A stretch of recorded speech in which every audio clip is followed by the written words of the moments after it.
ದಿಶಾ ಫೋನಲ್ಲಿ ನರ್ವಸ್ ಆಗಿ ಮಾತಾಡ್ತಾ ಇದ್ಲು. ನಾನು ಆಕ್ಚುಲಿ ಬೇಕು ಅಂತ ಕಾಲ್ ಕಟ್ ಮಾಡಿದ್ದಲ್ಲ. ಮೇ ಬಿ ನೆಟ್ವರ್ಕ್ ಸರಿ ಇಲ್ಲ ಅಂತ ಅನ್ಸುತ್ತೆ. ಅದಕ್ಕೆ ಮೋಸ್ಟ್ಲಿ ಕಾಲ್ ಕಟ್ ಆಗಿದೆ. ನಾನ್ ಬೇಕು ಅಂತ ಕಟ್ ಮಾಡಿದ್ದಲ್ಲ. ಇಲ್ಲಿ ಸಿಗ್ನಲ್ ತುಂಬಾನೇ ವೀಕ್ ಇದೆ ಅಂತ ಅಂದ್ಲು. ಶ್ಯಾಡೋ ಅದ್ರ ಬಗ್ಗೆ ಏನೂ ಆರ್ಗ್ಯೂ ಮಾಡ್ಲಿಲ್ಲ. ಅವಳು ಹೇಳಿದ್ದಕ್ಕೆ ಸರಿ ಅಂತ ಒಪ್ಕೊಂಡಿದ್ದ. ಹೌದಾ, ಅದ್ ಸರಿ ಇಲ್ಲ ಹಾಗಾದ್ರೆ. ಇವಾಗ ನಾನು ಆ ನೆಟ್ವರ್ಕ್ ಕಂಪ್ನಿನ ಪರ್ಚೇಸ್ ಮಾಡ್ಬೇಕಾ ಬೇಡ್ವಾ ಅಂತ ಥಿಂಕ್ ಮಾಡ್ಬೇಕು ಅಂತ ಹೇಳ್ದ. ಅವನು ಫೋನಲ್ಲಿ ಕೆಲವು ವರ್ಡ್ಸ್ ಮಾತಾಡಿದ್ರು ದಿಶಾ ನಾಚ್ಕೊಂಡು ಬ್ಲಶ್ ಮಾಡ್ತಾ ಇದ್ಲು. ಅವನೊಬ್ಬಂಗೆ ಅವಳನ್ನ ಈ ಲೆವೆಲ್ಗೆ ಬ್ಲಶ್ ಮಾಡ್ಸೋ ಸ್ಪೆಷಲ್ ಪವರ್ ಇತ್ತೇನೋ. ದಿಶಾ ಇನ್ನೂ ಜೋರಾಗಿ ಬ್ಲಶ್ ಮಾಡ್ತಾ ಕಾಲ್ ಡಿಸ್ಕನೆಕ್ಟ್ ಮಾಡಿದ್ಲು. ಅವತ್ ಮಧ್ಯಾಹ್ನ ದಿಶಾ ಚಿಕ್ಕಪ್ಪಂಗೆ ಊಟ ಕೊಡೋಕೆ ಅಂತ ಆಸ್ಪತ್ರೆಗೆ ಹೋದ್ಲು. ಆಮೇಲೆ ನೆಕ್ಸ್ಟ್ ಒಂದಿಷ್ಟು ದಿನಕ್ಕಾಗುವಷ್ಟು ಹಾಸ್ಪಿಟಲ್ ಮೆಡಿಕಲ್ ಫೀಸ್ನ ಕಟ್ಟಿದ್ಲು. ಚಿಕ್ಕಪ್ಪನ್ ಟ್ರೀಟ್ಮೆಂಟ್ಗೆ ಈಗಾಗ್ಲೇ ಲಕ್ಷಗಟ್ಲೆ ಖರ್ಚಾಗಿತ್ತು. ಅದಕ್ಕೆ ದಿಶಾ ಹೊರಗಡೆ ಹೋಗಿ ದುಡಿಬೇಕು ಅಂತ ಯೋಚನೆ ಮಾಡೋ ಸ್ಥಿತಿಗೆ ಬಂದಿದ್ಲು. ಆ ದಿನ ಬೆಳಗ್ಗೆ ಅನಿಕಾ ಅವಳಿಗೆ ಕಾರ್ ಶೋ ಇನ್ಚಾರ್ಜ್ ಆಗಿರೋ ವ್ಯಕ್ತಿ ಬಗ್ಗೆ ಕಾಂಟ್ಯಾಕ್ಟ್ ಇನ್ಫಾರ್ಮೇಶನ್ ಕೊಟ್ಟಿದ್ಲು. ಆ ವ್ಯಕ್ತಿ ದಿಶಾಗೆ ಕೆಲಸ ಹೇಗೆ ಏನು ಅನ್ನೋ ಬಗ್ಗೆ ಸಂಪೂರ್ಣವಾಗಿ ಎಕ್ಸ್ಪ್ಲೈನ್ ಮಾಡ್ದ. ಅದು ಆಲ್ಮೋಸ್ಟ್ ಅನಿಕಾ ಹೇಳಿದ ರೀತಿನೇ ಇತ್ತು. ಇದು ತುಂಬಾ ಟೈಮ್ ನಂತರ ಅವಳು ಮಾಡ್ತಾ ಇರೋ ಫಸ್ಟ್ ಜಾಬ್ ಆಗಿತ್ತು. ಇದೊಂಥರ ಅವಳಿಗೆ ಫ್ರೆಶ್ ಸ್ಟಾರ್ಟ್ ಕೂಡ ಆಗಿದ್ರಿಂದ ಅವಳು ತನ್ನ ಬೆಸ್ಟ್ನ ಕೊಡ್ಬೇಕು ಅಂತ ಅನ್ಕೋತಾ ಇದ್ಲು. 1 ವೀಕ್ ಬಿಟ್ಟು ಶೋ ಇದ್ದ ಕಾರಣ ಅವಳು ಹೋಟೆಲಿಗೆ ಬಂದು ಇಂಟರ್ನೆಟ್ ಅಲ್ಲಿ ಒಂದಿಷ್ಟು ವಿಡಿಯೋ ಟ್ಯುಟೋರಿಯಲ್ಸ್ನ ಸರ್ಚ್ ಮಾಡಿದ್ಲು. ಅವಳು ಆಲ್ಮೋಸ್ಟ್ ಸಂಜೆ ತನಕ ಅದ್ರಲ್ಲೇ ಬ್ಯುಸಿ ಆಗ್ತಿದ್ಲು. ಒಂದಿಷ್ಟು ದಿನಗಳ ಕಾಲ ಅವಳ ಲೈಫ್ ಹೀಗೆ ಬ್ಯುಸಿಯಾಗೆ ಕಳೀತು. ಅವಳು ಬೆಳಗ್ಗೆ ಎದ್ದು ಶ್ಯಾಡೋ ಮತ್ತೆ ಅವಳ ಬಟ್ಟೆಗಳನ್ನ ವಾಶ್ ಮಾಡಿ ಆಮೇಲೆ ಮಧ್ಯಾಹ್ನ ಚಿಕ್ಕಪ್ಪಂಗೆ ಊಟ ಕೊಡೋಕೆ ಹೋಗ್ತಾ ಇದ್ಲು. ರೂಮಲ್ಲಿ ವಾಷಿಂಗ್ ಮಿಷಿನ್ ಇದ್ರೂ ಬಟ್ಟೆನ ಕೈಯಲ್ಲೇ ವಾಶ್ ಮಾಡೋದು ದಿಶಾ ಒಂಥರ ನೆಮ್ಮದಿ ಕೊಡ್ತಾ ಇತ್ತು. ಮಧ್ಯಾಹ್ನದ ನಂತರ ಅವಳು ಫುಲ್ ಫ್ರೀ ಆಗಿ ಮೇಕಪ್ ಟ್ಯುಟೋರಿಯಲ್ಸ್ ತಗೊಳ್ಳೋದಕ್ಕೆ ಈಸಿ ಆಗ್ತಿತ್ತು. ಸಂಜೆ ಆದ್ಮೇಲೆ ಅವಳು ಡಿನ್ನರ್ನ ರೆಡಿ ಮಾಡಿ ಶ್ಯಾಡೋ ವಾಪಸ್ ಬರೋದ್ನ ವೆಯ್ಟ್ ಮಾಡ್ತಿದ್ಲು. ಆ ರಾತ್ರಿ ನಿದ್ದೆ ಮಾಡೋ ಮೊದಲು ದಿಶಾ ಶ್ಯಾಡೋ ಹತ್ರ ಕಾರ್ ಎಕ್ಸಿಬಿಷನ್ ನಲ್ಲಿ ವರ್ಕ್ ಮಾಡೋ ಬಗ್ಗೆ ಮಾತಾಡ್ತಿದ್ಲು. ಅವನು ಕೂಡ ಅದಕ್ಕೆ ಸಂಪೂರ್ಣ ಸಪೋರ್ಟಿವ್ ಆಗೇ ಮಾತಾಡ್ದ. ನೀನು ನಿಂದೆ ಕೆರಿಯರ್ ಬಗ್ಗೆ ಮತ್ತೆ ಲೈಫ್ ಬಗ್ಗೆ ಥಿಂಕ್ ಮಾಡ್ಬೇಕು. ಅದ್ ಒಳ್ಳೇದೆ. ನೀನು ನನ್ ಸುತ್ತಮುತ್ತನೇ ಏನಾದ್ರೂ ಮಾಡ್ತಾ ಇರ್ಬೇಕಾಗಿಲ್ಲ. ನೀನಿತರ ಮೇಕಪ್ ಆರ್ಟಿಸ್ಟ್ ಆಗಿ ವರ್ಕ್ ಮಾಡ್ಬೇಕು ಅನ್ಕೊಂಡ್ರೆ ಅದನ್ನ ನೀನ್ ಮಾಡು. ಹಾಗಂತ ನೀನ್ ಅದರಿಂದ ದುಡ್ಡು ಸಂಪಾದನೆ ಮಾಡ್ಲೇಬೇಕಂತೇನಿಲ್ಲ. ನಿಂಗೆ ಆ ವರ್ಕ್ ಖುಷಿ ಕೊಡುತ್ತೆ ಅಂದ್ರೆ ನೀನ್ ಖಂಡಿತ ಅದನ್ ಮಾಡು ಅಂತ ಶ್ಯಾಡೋ ಹೇಳ್ದ. ಅವರು ತಮ್ಮ ಮಾತನ್ನ ಮುಗಿಸಿದ್ಮೇಲೆ ಆ ರಾತ್ರಿ ಮತ್ತೆ ಇನ್ನೊಂದು ರೆಸ್ಟ್ಲೆಸ್ ರಾತ್ರಿ ತರ ಕಳೀತಾ ಇತ್ತು. ಭಾನುವಾರ ಬೆಳಗ್ಗೆ ದಿಶಾ ಆಲ್ರೆಡಿ ಡಿಸೈಡ್ ಆದ ಹಾಗೆ ಕಾರ್ ಎಕ್ಸಿಬಿಷನ್ ನ ರೀಚ್ ಆದ್ಲು. ಮ್ಯಾನೇಜರ್ ಕೊಟ್ಟಿದ್ದ ಅಡ್ರೆಸ್ ಪ್ರಕಾರನೇ ಅವಳಿಗೆ ಇವೆಂಟ್ ನಡೀತಾ ಇದ್ದ ಜಾಗ ಸಿಕ್ಕಿತ್ತು. ಅವಳಲ್ಲಿ ಡೋರಿಂದ ಒಂದ್ಸಲ ಒಳಗಡೆ ನೋಡಿದ್ಲು. ಅಲ್ಲಿ ಏನೋ ಮೀಟಿಂಗ್ ನಡೀತಾ ಇರೋ ಹಾಗೆ ಕಾಣ್ತಾ ಇತ್ತು. ಅಷ್ಟ್ರಲ್ಲಿ ಆಫೀಸ್ ರೂಮ್ ಡೋರ್ ಸಡನ್ ಆಗಿ ಓಪನ್ ಆಯ್ತು. ಒಳಗಿಂದ ಸೂಟ್ ಹಾಕೊಂಡಿದ್ದ ಒಬ್ಬ ಯಂಗ್ ಪರ್ಸನ್ ಅವಳ ಮುಂದೆ ಬಂದ್ ನಿಂತ. ಅವನವಳನ್ನ ಒಂದ್ಸಲ ಮೇಲಿಂದ ಕಾಲ್ ತನಕ ನೋಡಿ ಆಮೇಲೆ ಸ್ವಲ್ಪ ರಫ್ ಟೋನ್ ಅಲ್ಲಿ, ಇವಾಗಿಲ್ಲಿ ಯಾರು ಕ್ಲೀನ್ ಮಾಡ್ಬೇಕಾಗಿಲ್ಲ, ಸುಮ್ನೆ ಇಲ್ಲಿ ನಿಂತ್ಕೊಂಡು ಟೈಮ್ ವೇಸ್ಟ್ ಮಾಡ್ಬೇಡ, ಹೋಗಿಲಿಂದ ಅಂತ ಅಂದ. ಗ್ರಹಚಾರಕ್ಕೆ ಇವತ್ತು ದಿಶಾ ಶ್ಯಾಡೋ ಸೆಟ್ ಮಾಡಿದ್ದ ವೈಟ್ ಡ್ರೆಸ್ಗಳಲ್ಲಿ ಒಂದನ್ನ ಹಾಕೊಂಡೇ ಇರ್ಲಿಲ್ಲ. ಅವಳ ಹಳೆ ಬಟ್ಟೆನ ಹಾಕೊಂಡು ಅಲ್ಲಿಗೆ ಬಂದಿದ್ಲು. ಎಕ್ಸಿಬಿಷನ್ ಏರಿಯಾದಲ್ಲಂತೂ ಇವತ್ತು ತುಂಬಾನೇ ಜನ ಬಂದಿದ್ರು. ಅಂತ ಜಾಗದಲ್ಲಿ ಪಾಶ್ ಡ್ರೆಸ್ ಹಾಕೊಂಡು ಮೇಕಪ್ ವರ್ಕ್ ಮಾಡೋದು ಈಸಿ ಇರಲ್ಲ ಅಂತ ಅನ್ನಿಸ್ತು ಅವಳಿಗೆ. ಅದು ಅಲ್ದೆ ಬಿಳಿ ಬಟ್ಟೆಗಳು ತುಂಬಾ ಬೇಗ ಕೊಳೆ ಆಗ್ಬಿಡ್ತವೆ. ಹಾಗೇನಾದ್ರೂ ಕಲೆ ಆಗೋದ್ರೆ ಅದನ್ನ ವಾಶ್ ಮಾಡೋಕ್ಕೂ ಆಗಲ್ಲ ಅಂತ ಅನ್ಕೊಂಡ್ಲು. ಹಾಗಾಗಿ ಅವಳು ಮತ್ತೆ ಅವಳ ಓಲ್ಡ್ ಫ್ಯಾಷನ್ ಬಟ್ಟೆಗಳನ್ನ ಹಾಕೊಂಡು ಅಲ್ಲಿಗೆ ಬಂದಿದ್ಲು. ಅವಳನ್ನ ನೋಡಿ ಸೂಟ್ ಹಾಕೊಂಡಿದ್ದ ವ್ಯಕ್ತಿ ಅವಳು ಕ್ಲೀನಿಂಗ್ ಕೆಲ್ಸಕ್ ಬಂದವಳು ಅಂತ ಅನ್ಕೊಂಡ್ಬಿಟ್ಟಿದ್ದ.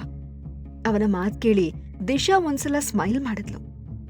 ಆಮೇಲೆ, ನಿಮಗ್ ತೊಂದರೆ ಕೊಡ್ತಾ ಇರೋದಕ್ಕೆ ಐ ಆಮ್ ಸಾರಿ, ಬಟ್ ನಾನು ಕ್ಲೀನಿಂಗ್ ಕೆಲಸ ಮಾಡೋದಕ್ಕೆ ಅಂತ ಬಂದಿಲ್ಲ.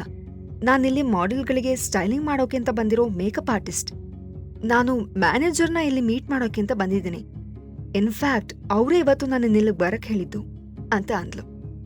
ಅವನು ದಿಶಾನೇ ಮತ್ತೆ ಸ್ಕ್ಯಾನ್ ಮಾಡೋ ತರ ನೋಡ್ತಾ, ವಾಟ್, ಮೇಕಪ್ ಆರ್ಟಿಸ್ಟಾ ಅಂತ ಅಂದ.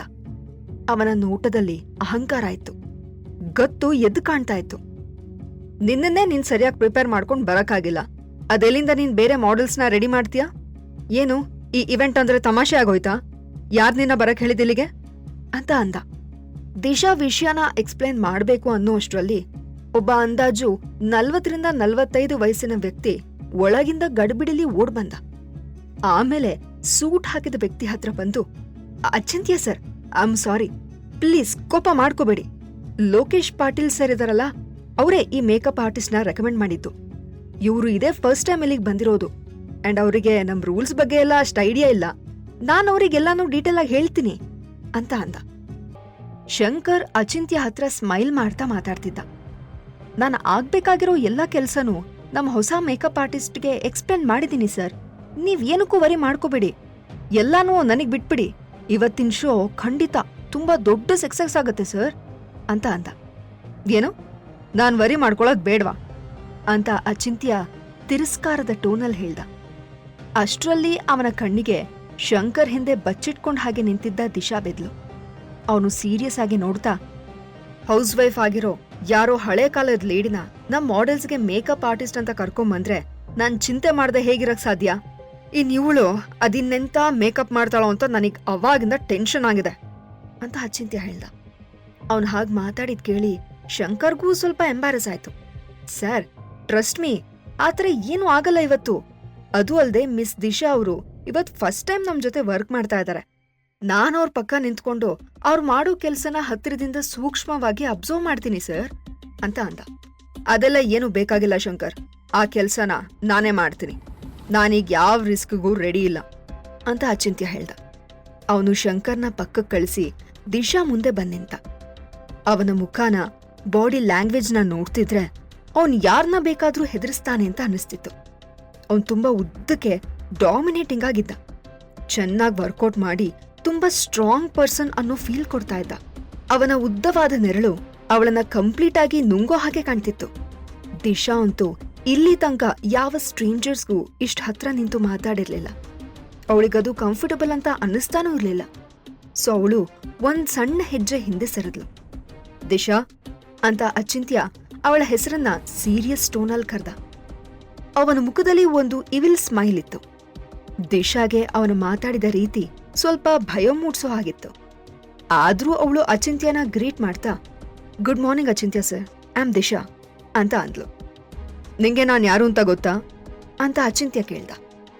ದಿಶಾ ಇಷ್ಟು ವರ್ಷ ಮನೇಲಿದ್ದು ಕೆಲಸ ಮಾಡ್ತಾ ಕಳೆದಿದ್ಲು.